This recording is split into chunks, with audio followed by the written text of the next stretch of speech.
The massive training center on planet Kepler 442b buzzed with nervous energy. Hundreds of alien cadets from across the galaxy filled the briefing hall. Their voices created a strange mix of sounds, clicks, growls, musical tones, and electronic beeps. Each species spoke in their own way, but they all understood the common language used in the Galactic Military Academy. Jake Morrison sat alone in the back row. At 24 years old, he was older than most other students. His brown hair was cut short in military style, and his blue eyes watched everything around him. The other cadets often stared at him. Humans were still new to the galactic community. Most aliens had never seen one before. The room grew quiet as Lieutenant Commander Lisa Hayes walked to the front. She was tall and serious, with the bearing of someone who had seen many battles. Her uniform was perfect, and her voice carried authority when she spoke. "Today you will attempt the Arctic hunting simulation," Hayes announced. "This is the most difficult test our academy offers. In 50 years, no cadet has ever finished it completely." A Vrex cadet raised his scaled arm. These reptile-like beings were known for their thick skin and natural armor. "Commander, what is the success rate?" 0.3% survival to completion, Hayes replied without emotion. "Most cadets are pulled out within 6 hours. The record for longest survival is 14 hours and 23 minutes. That was set by a VREX honor guard 3 training cycles ago."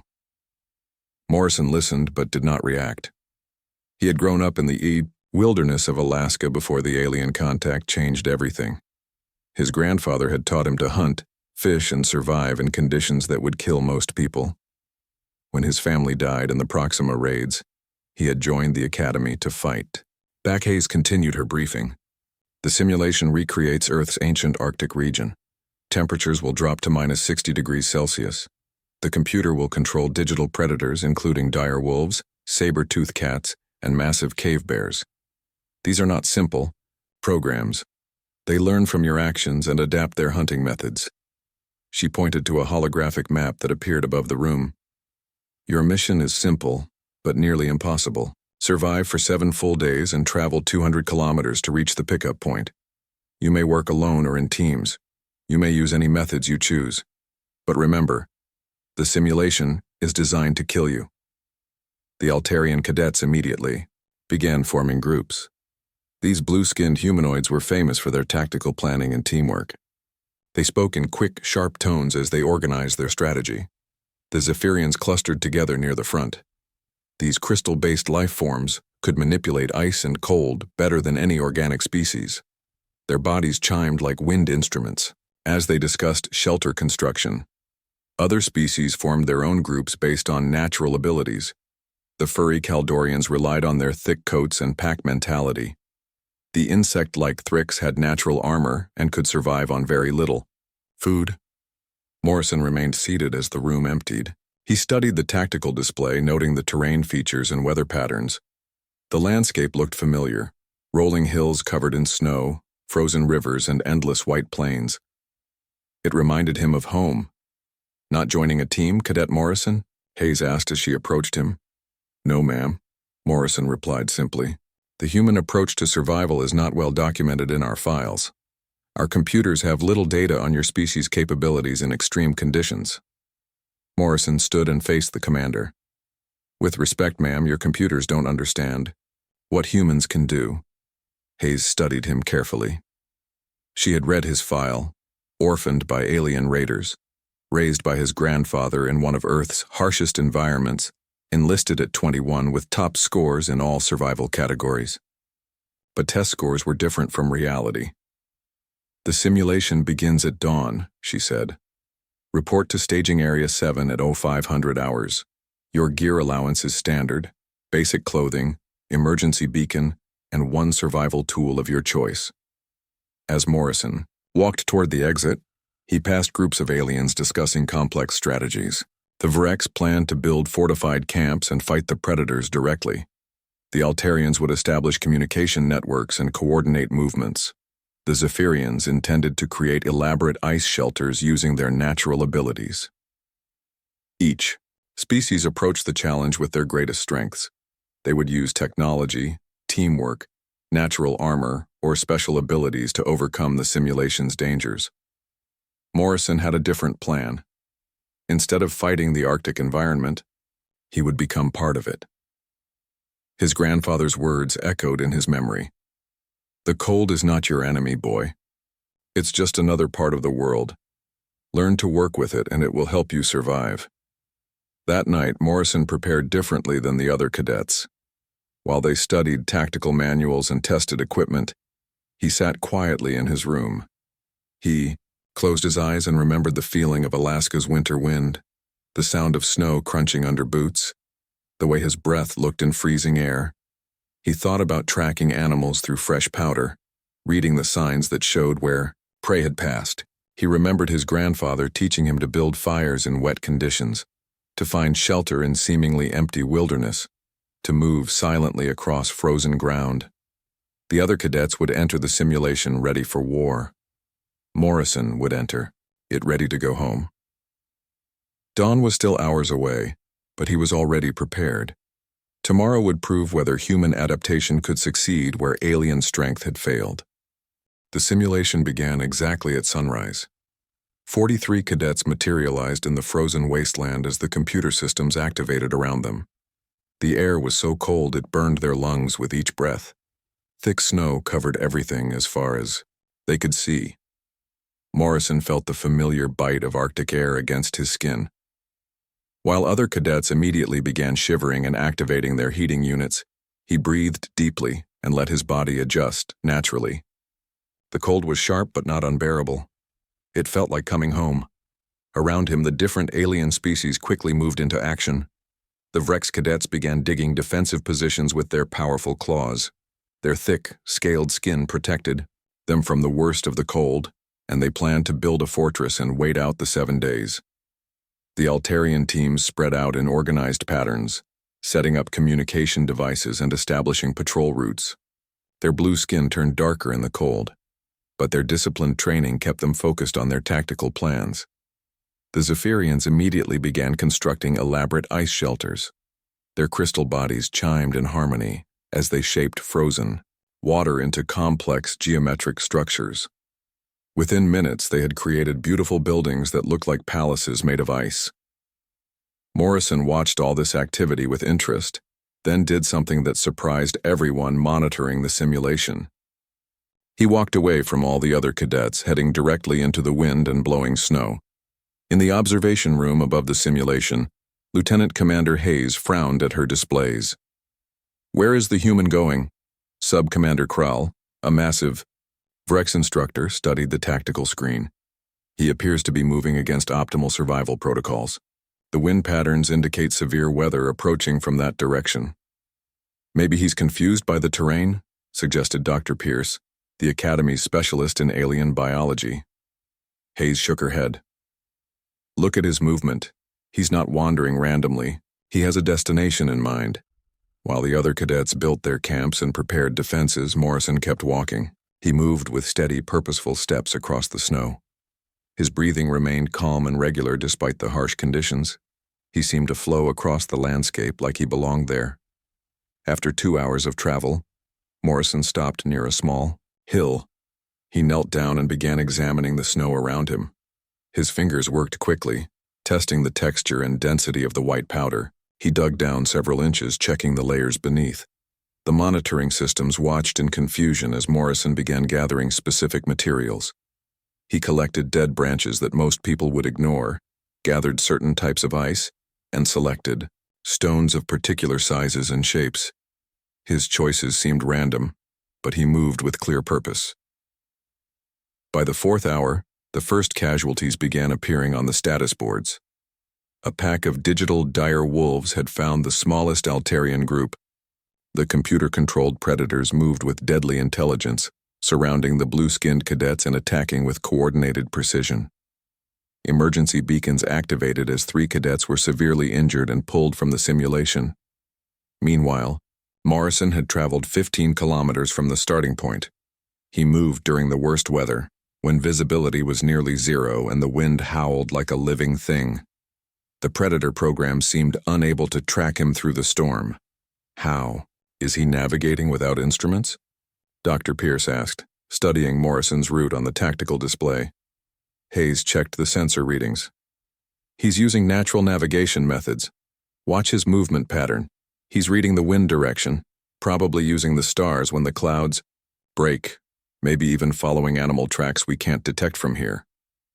By the 6th hour, half the original cadets had triggered their emergency beacons. The Zephyrian ice palaces proved vulnerable to the digital cave bears, which were programmed to break through even the strongest structures. Several Kaldorian teams fell victim to hypothermia when their fur became wet and froze solid. Morrison continued his steady progress across the white wilderness. He had fashioned crude snowshoes from branches and strips of his own clothing. His makeshift tools looked primitive compared to the advanced equipment other cadets carried, but they worked perfectly in the conditions. The most impressive part was how Morrison seemed to predict the weather. When other cadets were caught in sudden blizzards or unexpected temperature drops, Morrison was always in the right place.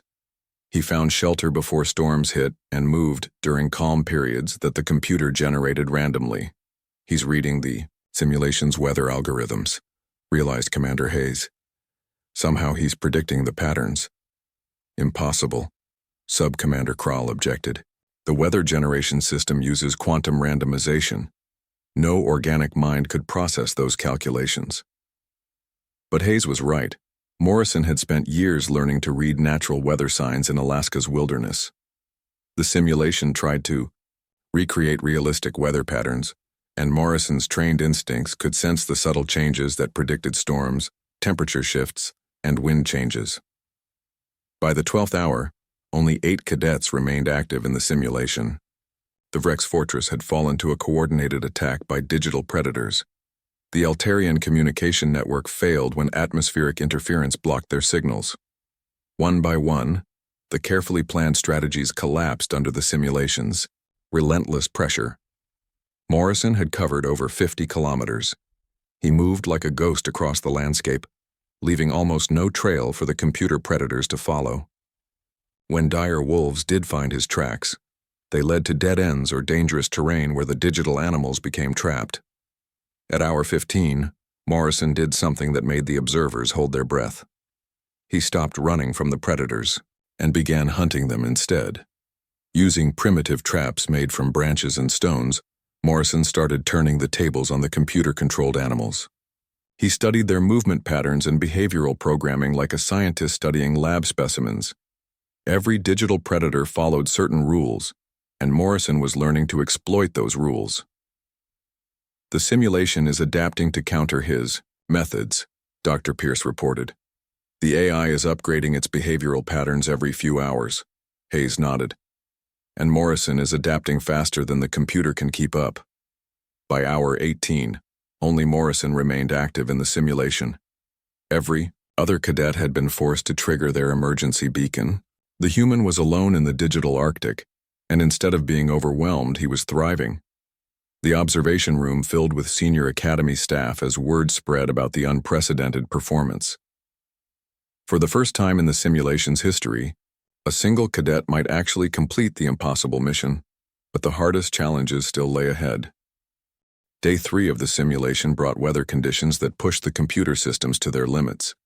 Hurricane-force winds combined with temperatures that dropped to minus 70 degrees Celsius.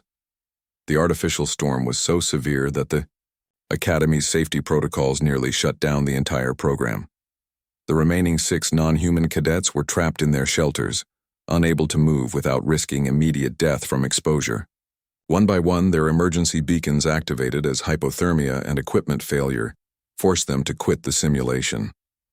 Morrison was somewhere in the heart of the storm, and the monitoring systems were having trouble tracking him through the atmospheric interference. What little data they could gather seemed impossible to believe. "He's moving faster than before," reported Lieutenant Hayes, staring at her instruments in disbelief. "The storm isn't slowing him down. It's helping him." Admiral Thex had arrived to witness this unprecedented event. The four-armed Centauri commander was the Academy's highest-ranking officer, and he had never seen anything like Morrison's performance. "Show me his vital signs," the Admiral ordered. Dr. Pierce pulled up Morrison's biological data on the main screen. His core body temperature is stable at normal human levels. His heart rate is actually lower than when he started the simulation 3 days ago. Sir, according to these readings, he's not just surviving, he's completely comfortable. Through brief breaks in the sensor static, they caught glimpses of Morrison moving across the white landscape. He had created a shelter that could be assembled and taken apart in minutes. His clothing had been modified with materials scavenged from the simulation environment. Most remarkably, he moved with the storm instead of fighting against it. He's using the wind patterns, observed Commander Hayes. Look at his route. He's riding the air currents like they're highways. Morrison had learned something that none of the other cadets understood. The storm was not random chaos. It followed patterns created by the simulation's weather programming. By reading these patterns, Morrison could predict where the wind would be strongest, where it would be calmest, and how to use it to cover distance quickly while staying hidden from the digital predators. The computer-controlled animals had been programmed to seek shelter during severe weather. Morrison used this knowledge to travel during the worst conditions, when the artificial predators were inactive. He moved like a ghost through landscapes that should have been completely hostile to life. On the monitoring screens, they watched Morrison approach a frozen river where a pack of digital dire wolves had been stalking him for hours. Instead of avoiding them or fighting them, Morrison did something unexpected. He studied the ice carefully, testing its thickness with a long stick he had fashioned from a branch. "What is he doing?" Admiral Thex asked. The answer came quickly. Morrison began walking across the frozen river, leaving an obvious trail that led directly onto a section where the ice was dangerously thin. When the dire wolves followed his tracks, they broke through and fell into the freezing water below. The computer program registered their destruction and removed them from the simulation. "He's not just surviving the predators," Dr. Pierce said with amazement. "He's hunting them." Indeed, Morrison had begun to understand the behavioral programming that controlled the digital animals. Each species of predator followed specific rules And patterns. The dire wolves always followed fresh tracks. The saber-toothed cats preferred to attack from above. The cave bears were territorial and would chase threats away from their programmed domains.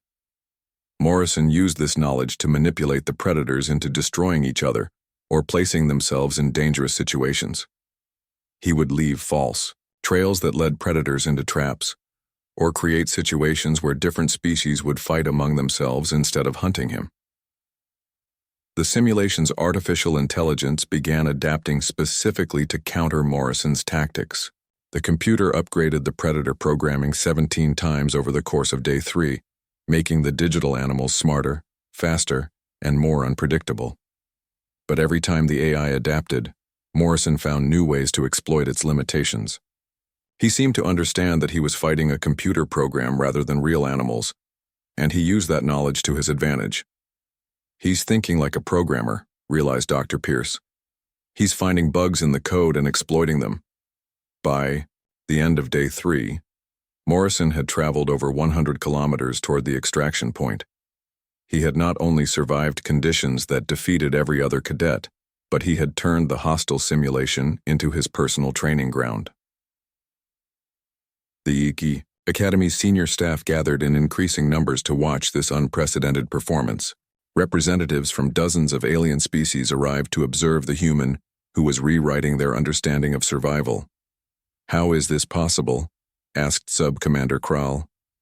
The massive Vrex warrior had trained thousands of cadets over the years, but he had never seen anything approaching Morrison's performance. Admiral Thex studied the tactical displays showing Morrison's route across the digital Arctic. Most species approach survival as a battle against their environment.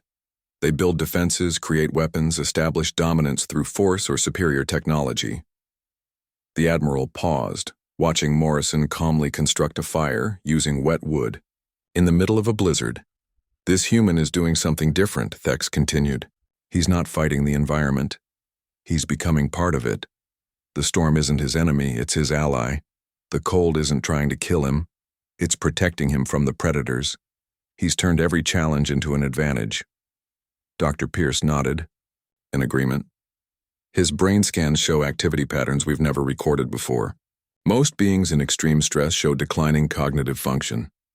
Morrison's mental capacity is actually increasing under pressure. The more difficult the simulation becomes, the better he performs. As day 3 ended, Morrison was alone in the vast digital wilderness, closer to completing the impossible mission than anyone had ever come. But the simulation still held its greatest challenge ahead, the guardian that waited at the extraction point. No cadet had ever faced the final predator, and survived. Tomorrow would test whether human adaptability could overcome the Academy's ultimate digital killer.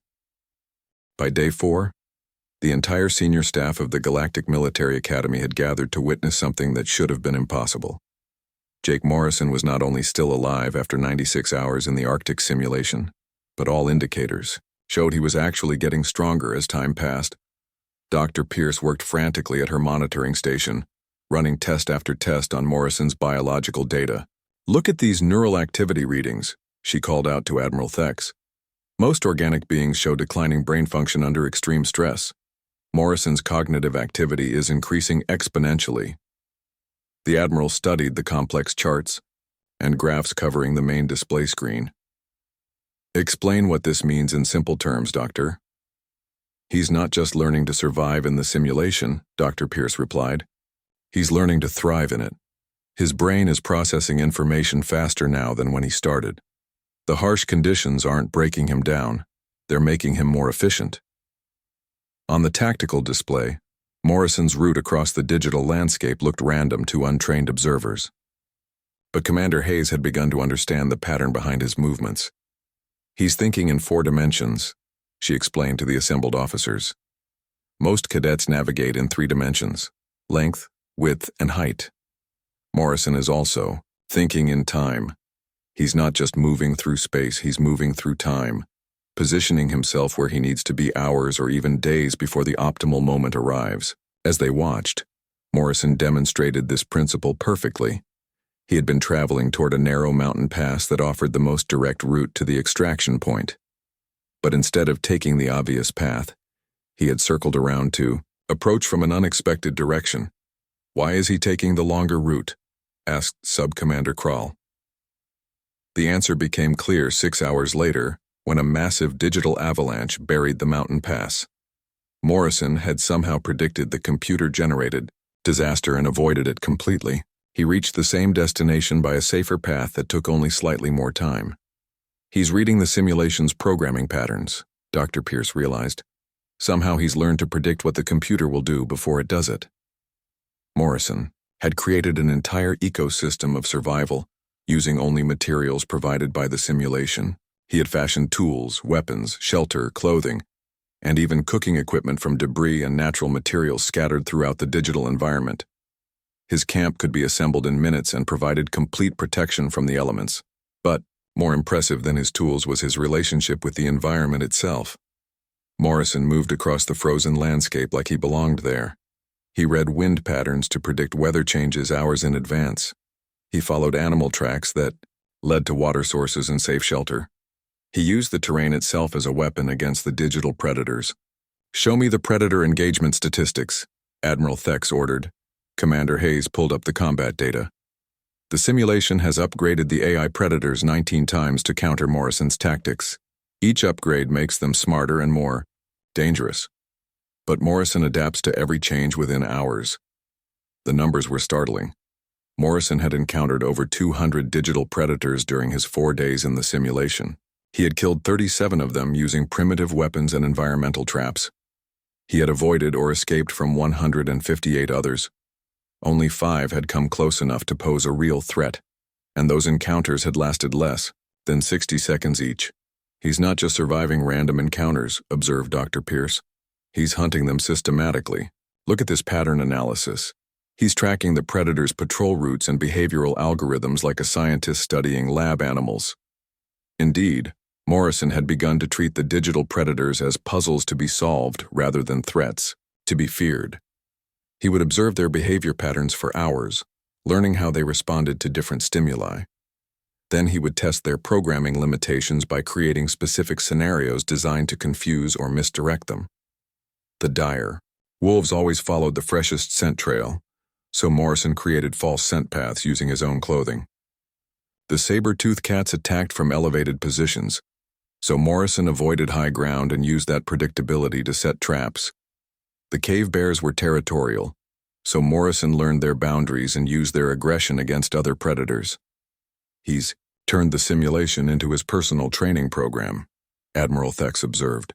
Instead of the environment testing him, he's testing the environment. On day 5, Morrison reached the simulation's most dangerous region, the final approach to the extraction point.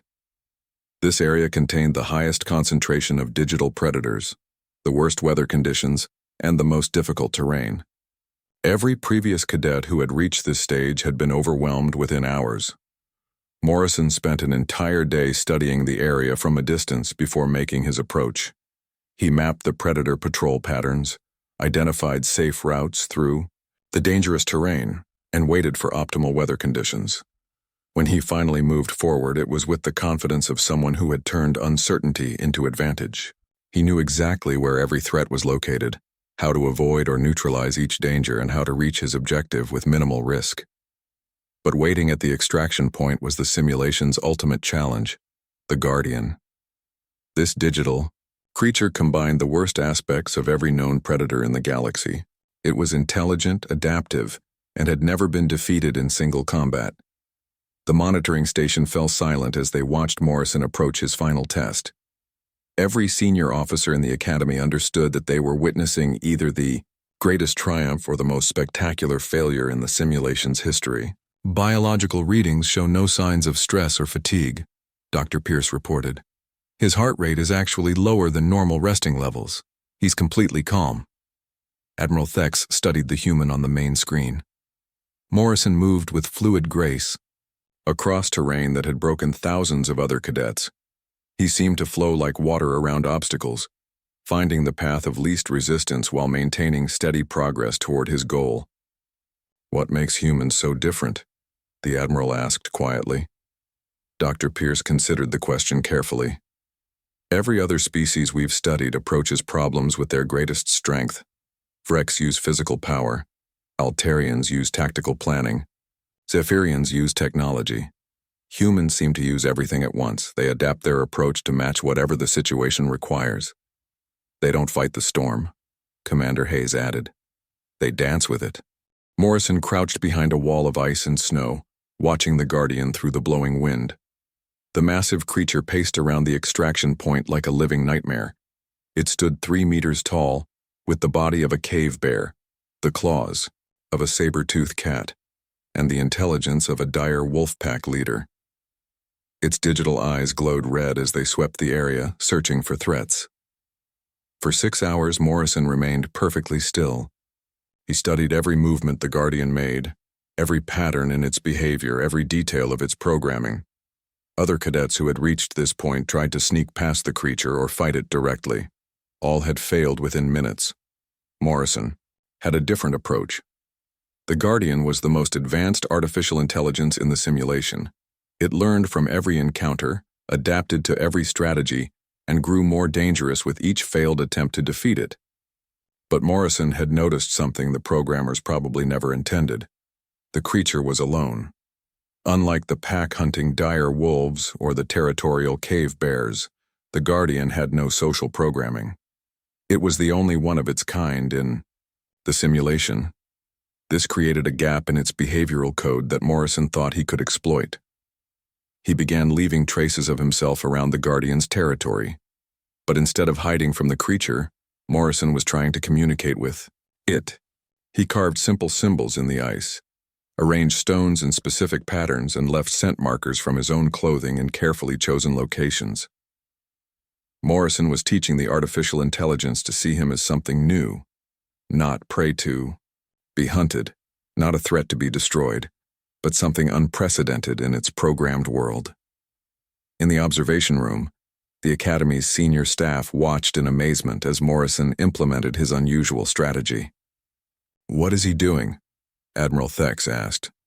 Dr. Pierce studied Morrison's activities on the tactical display. "He's trying to establish communication with the Guardian's AI. Look at these patterns. He's creating a primitive language using visual and scent markers." "That's impossible," objected Subcommander Krall. The Guardian is programmed to kill anything that enters its territory. It has no communication protocols. But Morrison continued his patient work. He spent hours creating increasingly complex messages around the Guardian's domain. Each symbol arrangement was designed to trigger the creature's curiosity rather than its aggression. On day 6, Morrison did something that made every observer hold their breath. He walked directly into the open, approaching the Guardian with empty hands and steady eye contact. The massive creature turned toward him, its red eyes focusing on this strange intruder. Morrison could see the AI's attack algorithms firing and stalling, as the computer tried to process behavior that didn't match any of its programmed responses. Morrison stopped 10 meters away from the Guardian and sat down in the snow. He made no threatening moves, showed no fear, and simply waited. The creature approached slowly, its massive head tilted in what almost looked like curiosity. For the first time in the simulation's history, the Guardian was encountering something that didn't fit into its behavioral categories. Morrison began speaking in a calm, steady voice. The words didn't matter. The Guardian couldn't understand human language. But the tone, the rhythm, and the peaceful intent behind the communication created something unprecedented in the creature's experience. "He's treating it like a real animal," Dr. Pierce whispered. "He's using the same techniques humans developed to domesticate dangerous predators thousands of years ago." For 30 minutes, Morrison and the Guardian faced each other in the swirling snow. The creature's aggression programs continued to fire and fail as it tried to classify this strange encounter. Finally, in a moment that stunned every observer, the Guardian lowered its massive head in what could only be interpreted as recognition. Morrison stood slowly and walked toward the extraction beacon. The Guardian watched him pass but made no move to attack.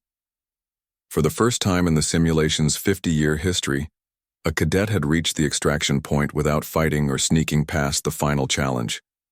Morrison activated the beacon and completed the impossible mission after 7 days and 14 hours in the Arctic simulation. The monitoring station erupted in chaos as representatives from dozens of alien species tried to understand what they had witnessed. But Admiral Thex remained quiet, studying the human who had just changed everything they thought they knew about survival. "What did we learn from this performance?" the Admiral asked his staff. Dr. Pierce reviewed her data one final time before answering.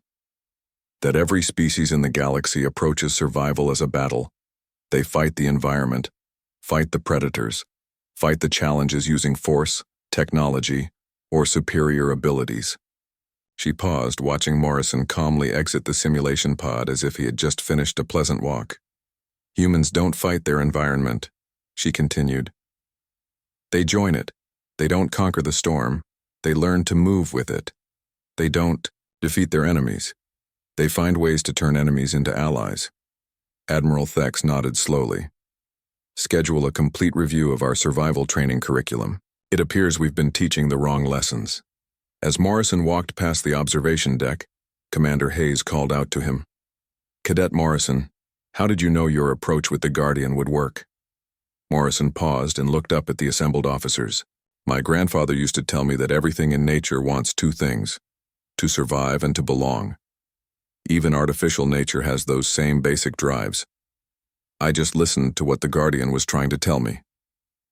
He continued walking, leaving behind a room full of the galaxy's most experienced military minds, struggling to understand the simple wisdom he had shared.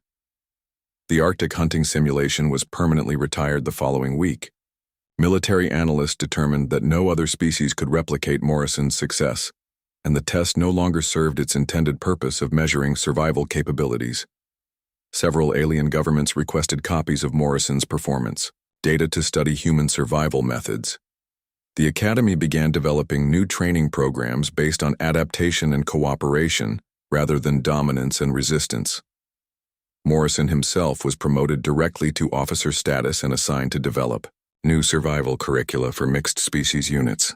His approach, working with the environment instead of fighting it, became known throughout the galaxy as the human method. Years later, when cadets from across the galaxy studied survival techniques, they learned about the day a human walked into the storm and came out the other side unchanged. They learned that sometimes the greatest strength comes not from fighting harder, but from understanding better. The storm had never been trying to kill Jake Morrison. It had been waiting 43 years for someone who knew how to listen to what it was saying.